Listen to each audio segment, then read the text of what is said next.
Salam sejahtera semuanya. Jumpa lagi di channel Cerita Beda Alam. Dan untuk kisah yang akan saya bawakan kali ini sebuah kisah yang berjudul Pita Merah. Jangan lupa tekan dulu tombol like video ini. Nyalakan juga lonceng notifikasinya agar tidak ketinggalan cerita-cerita lainnya dari channel ini. Dan seperti apa kisah kali ini? Langsung saja kita masuk ke ceritanya.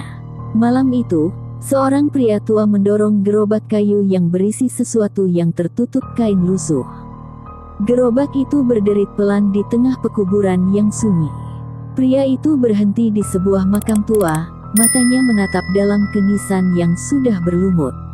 Dengan tangan gemetar, ia membuka kain yang menutupi isi gerobak, sebuah mayat yang masih terikat kain kafan. Perlahan, ia melepaskan tali pocong di kepala mayat tersebut, bibirnya bergetar melantunkan mantra yang tak jelas artinya. Udara di sekitar mendadak terasa lebih dingin, angin berembus kencang. Dari sela pepohonan, terdengar bisikan samar yang semakin lama semakin jelas. Di tempat lain, Tika membawa sebuah kue ulang tahun ke asrama tempat sahabatnya, Mawar, tinggal. Hari itu, Mawar genap berusia 20 tahun, usia yang dianggap sebagai gerbang menuju kedewasaan. Walau perayaan hanya sederhana, suasana hangat terasa karena mereka merayakannya bersama orang-orang terdekat. Saat lilin ditiup, Mawar menutup mata dan membuat permohonan. Setelah itu, ia meminta izin untuk pergi ke kuburan orang tuanya yang telah lama meninggal. "Besok saja, Mar. Ini sudah sore. Kamu bisa kemalaman di jalan," saran Tika. Namun, Mawar bersikeras. Tak lama, Alex, kekasih Mawar yang juga satu kampus dengan mereka, datang dan menawarkan diri untuk menemani. Namun, Mawar memilih pergi sendiri. Di kuburan, Mawar merasakan sesuatu yang aneh. Makam kedua orang tuanya ternyata berada di satu liang lahat yang sama. Meski begitu, ia tetap berdoa di sana dan dalam doa terakhirnya, ia meminta izin untuk menjalin hubungan asmara. Saat meniup ke arah kiri, Mawar merasakan hembusan angin dingin menyentuh pipinya, seakan ada sesuatu yang menjawab permohonannya. Perasaan itu membuatnya tidak nyaman, dan ia segera beranjak pergi. Di perjalanan kembali ke asrama, Mawar merasa ada yang mengikutinya. Bayangan hitam di belakangnya terus bergerak mendekat. Namun, saat ia menoleh, tak ada siapa-siapa. Sesampainya di asrama, Mawar berubah. Ia terlihat ceria berlebihan, senyum-senyum sendiri, dan sering berbicara sendiri. Ia mengeluarkan sebuah kotak kayu dari tasnya, berisi pita merah yang tampak usang, namun ia memperlakukannya seperti benda berharga. Saat teman-temannya bertanya, ia hanya berkata bahwa itu adalah hadiah dari seseorang spesial. Beberapa hari kemudian, sikap Mawar semakin aneh.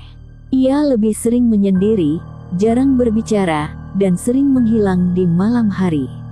Suatu malam, Pei yang sedang mengerjakan tugas dengan perekam video menyadari suara tertawa Mawar terdengar di rekaman, padahal saat ia memanggil, Mawar tidak ada di sana. Dalam rekaman itu, Mawar terdengar berbicara dengan seseorang bernama Restu. Namun, setelah diselidiki, tidak ada mahasiswa bernama Restu di kampus mereka.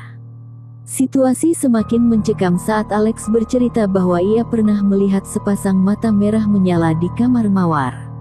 Tika dan Pei mulai mencari tahu lebih lanjut dan menemukan bahwa pita merah dalam kotak kayu itu memiliki sejarah kelam. Konon, pita tersebut milik seseorang yang melakukan pesugihan dan harus dikuburkan bersama pelaku pesugihannya. Restu, sosok yang kini mengelilingi Mawar, bukanlah manusia.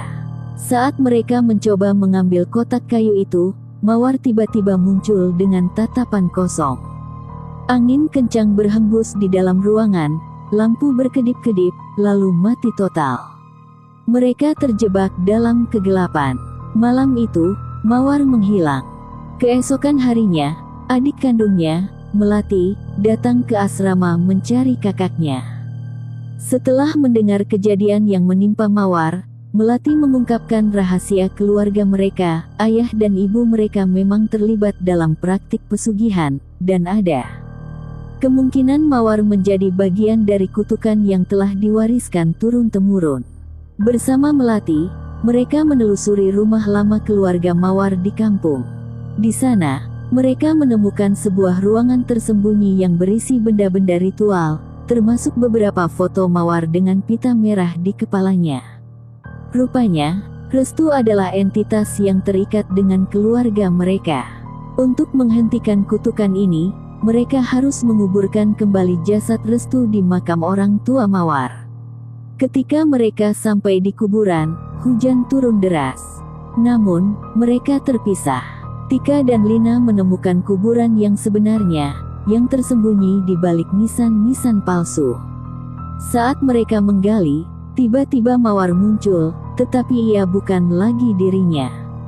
Mata Mawar hitam pekat, senyum aneh menghiasi wajahnya.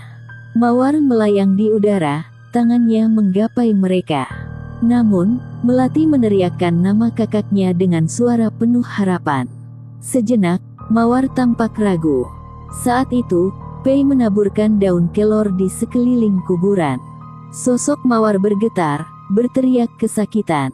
Dari tubuhnya, sosok hitam muncul. Restu menjerit, menggapai-gapai udara sebelum tubuhnya terseret ke dalam tanah bersama jasad yang mereka temukan. Setelah ritual selesai, Mawar jatuh pingsan. Mereka berhasil menyelamatkan Mawar, dan untuk sesaat, semuanya kembali normal. Namun, beberapa hari kemudian, Pei menemukan surat di bawah pintu kamarnya. Surat dari Mawar. Aku telah memilih jalanku. Aku mencintainya, dan aku ingin bersamanya selamanya. Jangan cari aku. Mawar menghilang. Entah di mana ia berada. Tapi di suatu malam, saat Pei sedang sendirian, ia melihat bayangan seseorang di ujung lorong. Seorang gadis dengan rambut terikat pita merah, tersenyum kepadanya sebelum lenyap dalam gelap.